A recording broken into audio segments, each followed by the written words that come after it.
Eh ben, moi, c'est un plaisir parce que là, je viens de rencontrer. Alors, c'est un grand frère, mais c'est aussi un ami. Celui-là, il est fantastique. Ça fait des années qu'on est ensemble, des années qu'on se connaît. Et voilà ce qu'il fait. Ce qu'il nous fait, c'est des albums de bandes dessinées magnifiques. Et ici, j'ai entre les mains K.O. debout à Kinshasa. Ce que vous voyez ici, c'est tout à fait l'histoire complète de ce qui s'est passé il y a environ 50 ans, ici en RDC, c'était encore le Zaïre, sur l'histoire du combat, le fameux combat du siècle, Ali Foreman. Et si vous avez bien compris, il s'agit d'aucune autre personne que mon grand frère et ami, Bardi Barouti, ici présent. C'est lui qui est auteur de tout cela. C'est lui l'homme qui dessine depuis très longtemps, des années. Les anciens comprendront. C'est lui, Bardi Barouti, l'auteur de cet ouvrage K.O. debout à Kinshasa. Et nous sommes à Kinshasa. Mais nous, on n'est pas K.O. Pas du tout, on est plutôt debout. Voilà. Et ce que je vais vous dire, tout simplement, que le monsieur qui est à côté de moi, c'est le monsieur qui a fait que quand j'étais trop sucré, il m'est pimenté. Et quand j'étais trop pimenté, il m'est sucré. Oh là là, voilà.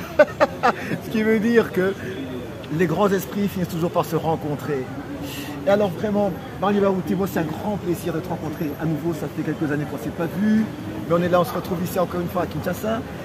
Maintenant que tu es là, tu as sûrement quelque chose à dire en particulier en ce qui concerne l'ouvrage ici, K.O. debout à Kinshasa. Qu'est-ce que tu peux dire? Oui, le Congo, le Zaïre, Kinshasa, nous avons une grande histoire, mais malheureusement, nous les dilapidons. C'est comme si nous ne voulons pas en faire.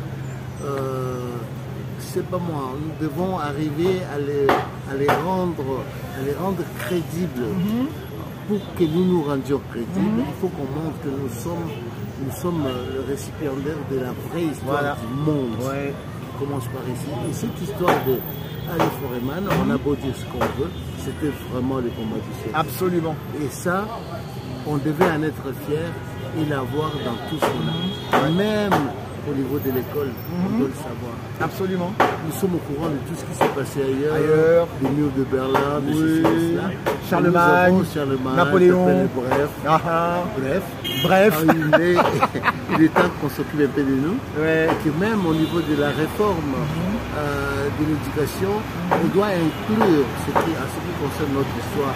Que ce soit dans le Moyen-Âge, parce que nous en avons, bien sûr, avant la colonisation, avec nos royaumes et empires, et puis aussi pendant la colonisation, après la colonisation, et ce que nous sommes en train de faire aujourd'hui, et la force du sang nouveau, avec encore de la pulpe de notre jeunesse, et dans tous les domaines possibles et imaginables, il est peut-être temps qu'on arrive à les vulgariser grâce entre autres à la bande dessinée. Exact. Et surtout, je précise bien, il est très bien, très bon et très important que l'histoire de notre pays, le Congo, soit écrite par des Congolais eux-mêmes, tel que vient de faire Bardi Barouti à travers cet ouvrage K.O. debout à Kinshasa.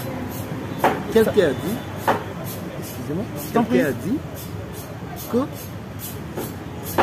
l'Afrique devait être rencontrée. Je ne sais pas, ce n'est pas exactement ce qu'il a dit. L'Afrique devait être rencontrée par les Africains eux-mêmes. Et c'est ce que nous devons le faire. Absolument. Et c'est ce qui est fait avec Bardi Barouti. Merci Bardi. On est ensemble.